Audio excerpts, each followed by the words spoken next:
السلام علیکم ورحمۃ اللہ وبرکاتہ الحمد للہ وکفیٰ والصلاۃ والسلام علی عبادہ الذین اصطفیٰ اما بعد رب اشرح لی صدری ویسر لی امری واحلل عقدۃ من لسانی یفقہوا قولی۔ تمام قسم کی تعریف و توصیف، کبریائی و بڑائی اللہ وحدہ لا شریک کے لیے لائق و زیبا ہے۔ درود و سلام نازل ہو پیارے نبی صلی اللہ علیہ وسلم پر۔ اللہم صلی وسلم علی نبینا محمد۔ الحمدللہ، اللہ کے فضل و کرم سے ہمارا جو حقوق کا سلسلہ چل رہا تھا وہ جاری ہے۔ آج ہم اولاد کے حقوق کے بارے میں چند باتیں ذکر کریں گے انشاءاللہ۔ اللہ رب العالمین سے دعا گو ہوں کہ اللہ رب العالمین ہم تمام کو عمل کی توفیق عطا فرمائے۔ اولاد ہمارے گھروں کی رونق ہے۔ اولاد ہمارے آنکھوں کے سامنے کھیلتے ہیں تو ہم ان کو دیکھ کر خوش ہو جاتے ہیں۔ اولاد کی تربیت پر، اولاد کے پالنے پوسنے میں، اولاد کو کھلانے میں پلانے میں، کھلا پلا کر ان کو پرورش کر کر والدین بہت خوش ہو جاتے ہیں کہ ہمارے بچے خوش رہیں، وہ کھائیں پیئیں، ہمارے سامنے ہنسیں کھیلیں، پڑھیں لکھیں۔ یہ ہر والدین کی خواہش ہوتی ہے، لیکن اللہ تعالیٰ ہر ایک پر ہر ایک کے حقوق رکھے ہیں۔ اسی طرح اولاد کے بھی حقوق ہیں، اس کا ہم پورا خیال رکھیں۔ ہم دنیا میں اگر کوتاہی حقوق میں نہ کریں، اگر کوتاہی کرتے ہیں تو آخرت میں خسارہ اٹھانا پڑے گا۔ اسی لیے ہم اولاد کے بھی ہم پر چند حقوق ہیں، اس کا بھی ہم پورا خیال رکھیں کہ اولاد کے حقوق ہم پر کیا ہیں۔ کیا اولاد کے بھی حقوق ہم پر ہیں بالکل ہیں کہ ہم اولاد کے بھی حقوق ہیں، ہم اسے ادا کرنے کی پوری کوشش کریں۔ اولاد کے حقوق میں سب سے پہلے یہی ہوتا ہے کہ والدین پر پہلا حق یہی ہوتا ہے کہ وہ اپنے طاقت کے مطابق اولاد کو بہترین سے بہترین طریقے سے پالیں اور ان کو زندہ رہنے دیں۔ ان کا سب سے پہلا حق یہی ہے کہ ان کو دنیا میں زندہ رہنے دیں۔ اللہ تعالیٰ قرآن مجید میں سورہ بنی اسرائیل میں فرماتے ہیں، اپنے اولاد کو مفلسی کے اندیشے سے قتل مت کرو، ہم انہیں بھی رزق دیتے ہیں اور تمہیں بھی۔ در حقیقت ان کا قتل ایک بہت بڑی خطا ہے۔ اسی لیے اولاد کو قتل کرنے آج کل یہ نارمل اور معمولی چیز سمجھتے ہیں کہ جانا ہاسپٹلس میں بچوں کو گرا دینا یہ بہت بڑا جرم ہے۔ قیامت کے دن اللہ کے یہاں بہت بڑا خسارہ اٹھانا پڑے گا۔ یہ بچوں کا حق ہے اور بہت بڑا گناہ بھی ہے کہ اللہ تعالیٰ ہر بیٹی کو، ہر ماں کو اس گناہ سے بچائیں۔ بہت ہم اسے نارملی مت سمجھیں، کہیں ہم دیکھتے ہیں کہیں سنتے ہیں تو فوراً ان کو بتا دیں کہ یہ بہت بڑا گناہ ہے، بہت بڑا جرم ہے، بہت بڑا پاپ بھی ہے۔ اسی لیے کہ یہ بچوں کا حق بھی ہے کہ ان کے حقوق میں آتا ہے کہ ہم ان کو قتل نہ کریں۔ اسی طرح دوسری بات تعلیم و تربیت۔ بچوں کا حق یہ بھی ہے کہ والدین صرف انہیں پال کر جوان ہی نہ کریں بلکہ ان کو عمدہ تربیت اور تعلیم بھی دیں۔ تعلیم سے مراد یہ ہے کہ ان کو دینی احکام سکھائیں، مسائل سکھائیں، ان پر عمل کرنے کی عادت ڈالیں۔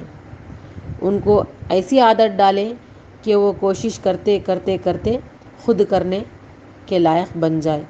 بچوں کی تعلیم و تربیت کو کتنی اہمیت دی گئی ہے کہ اسلام میں اس کو ہم غور سے دیکھیں گے تو سمجھ میں آتا ہے کہ بچوں کو تعلیم و تربیت پر بہت زور دیا گیا ہے کہ ہم اس کا پورا خیال رکھیں۔ تعلیم سے مراد ہم ڈگریاں دلاتے ہیں، ڈگریاں دلانا ہے، ان کو عمدہ تعلیم دینا ہے، ان کو اچھے سے اچھے انگلش پڑھنے آ جائے، بات کرنے، وہ اچھی بات ہے، مگر افسوس یہاں ہوتا ہے کہ ڈگریاں پڑھنے کے بچوں کو بھی وضو کا طریقہ صحیح نہیں آتا۔ اس پر بہت افسوس ہوتا ہے۔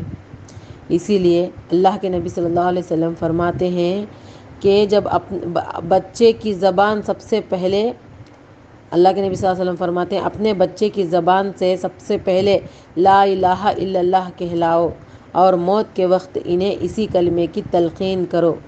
اللہ کے نبی صلی اللہ علیہ وسلم صحیح حدیث میں فرماتے ہیں یہ بات کو کہ بچے کے زبان جب کھلے تو اسے کیا سکھانا چاہیے؟ لا الہ الا اللہ کہ توحید کو گھلا کر بچوں کو پلا دینا چاہیے۔ جو بچپن میں ہم سکھاتے ہیں حقوق، ہم یہاں ذکر کر رہے ہیں حقوق کی، لیکن حقوق کے ساتھ ساتھ تربیت بھی اس میں آ جاتی ہے۔ حقوق یہی ہے، وہ حقوق بھی ادا کرتے کرتے ہم تربیت کرتے کرتے ان کے پورے حقوق کا خیال رکھنا ہے۔ ہم ایسا نہیں سوچنا کہ ہم ماں باپ ہیں، ہم ان کو پال رہے پوس رہے، ایسا نہیں۔ اللہ کی امانت ہمارے پاس ہے، اللہ تعالیٰ اس کے بارے میں کل قیامت کے دن ہمیں پوچھیں گے۔ ان کے پورے حقوق ادا کرنے کی ہم پوری کوشش کرنا ہے۔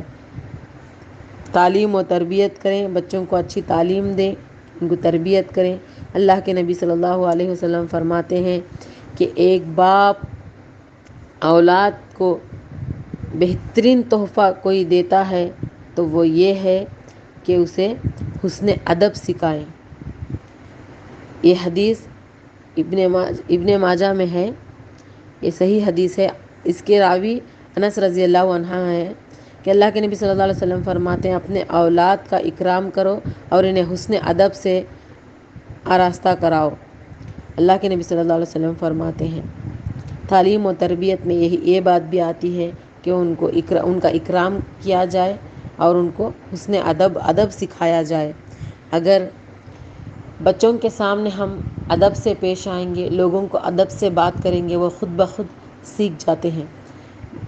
ایک چھوٹی مثال ہے، دیکھیے ایک چھوٹی بیج ہم زمین میں ڈالتے ہیں تو وہ جب بڑی ہوتی ہے، چھوٹی سی کونپھلی پھوٹتی ہے اور اس میں سے چھوٹی سی ایک بیل آتی ہے۔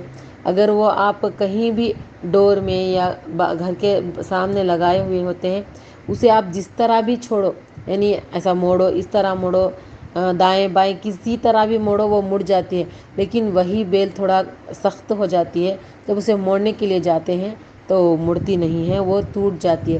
اسی طرح بچے بھی ہیں جو معصوم ہوتے ہیں، جب انہیں بولنا نہیں آتا ہے تب ان کو کیا ہے، ہم توحید کا درس دینا ہے، ادب سکھانا ہے۔ تعلیم و تربیت کا بہترین وقت وہی ہوتا ہے کہ ہم بچے جب جس طرح بڑھتے ہیں ان کو ہم جیسے جیسے ہم کو دیکھتے ہیں ویسے ویسے بچے کرتے ہیں، ان کو ہم زیادہ سے زیادہ عمل کر کے ان کے سامنے نمونہ بننے کی ہم کوشش کریں۔ تعلیم و تربیت میں حسن ادب اور اکرام کا آتا ہے۔ اور دوسری بات یہ آتا ہے کہ ایک بہت بڑے محدث فرماتے ہیں کہ ان سے پوچھا گیا کہ اولاد کی تربیت کیسی کرنی چاہیے؟ انہوں نے فرمایا کہ جب بچے کی عمر 10 سال سے زیادہ ہو جاتی ہے تو اسے نامحرم چیزوں کے پاس بیٹھنے مت دینا۔ اگر تم چاہتے ہو کہ تمہارا نام باقی رہے تو اولاد کو اچھی اخلاق کی تعلیم دو۔ اور شیخ فرماتے ہیں اگر تمہیں بچے سے محبت ہے تو اس سے زیادہ لاڑ پیار نہ کرو۔ بچے کو استاد کا ادب سکھاؤ اور اسے استاد کی سختی سہنے کی عادت ڈالو۔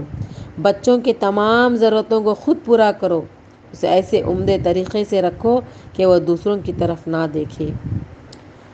شروع میں پڑھاتے وقت ان کی تعریف کر کے ان کو شاباشی دیا کرو، اس کے حوصلے افزائی کرو۔ جب وہ اس طرف رغبت ہو جائے تو اسے اچھے اور برے کی تمیز سکھانے کی کوشش کرو، ضرورت پڑے تو سختی بھی کرو۔ بچوں کو ہنر سکھاؤ، اگر وہ ہنرمند ہوگا تو برے دنوں میں بھی کسی کے سامنے ہاتھ پھیلانے کے بجائے اپنے ہنر سے کام لے سکے گا۔ بچوں پر کڑی نگرانی رکھو تاکہ وہ بروں کی صحبت میں نہ بیٹھیں۔ شیخ بڑی اچھے انداز سے سمجھاتے ہیں کہ بچوں کی تربیت کس طرح کرنا ہے، تو شیخ ان باتوں کا ذکر کرتے ہیں کہ ان باتوں کا ہم بھی خیال رکھیں۔ ہم 2 چیزوں کا ذکر کیے ہیں، ایک بچوں کی پرورش یعنی زندہ رہنے کی ان کا حق ہے، دوسرا حق کیا ہے، ان کو تعلیم و تربیت کرنا، اچھی تعلیم دینا اور اچھی تربیت کرنا۔ اللہ رب العالمین سے دعا کرتی ہوں کہ اللہ رب العالمین اس پر ہمیں عمل کی توفیق عطا فرمائے۔ آئندہ درس میں پھر ہم اولاد کی تربیت پر ہی بات کریں گے انشاءاللہ۔ السلام علیکم ورحمۃ اللہ وبرکاتہ۔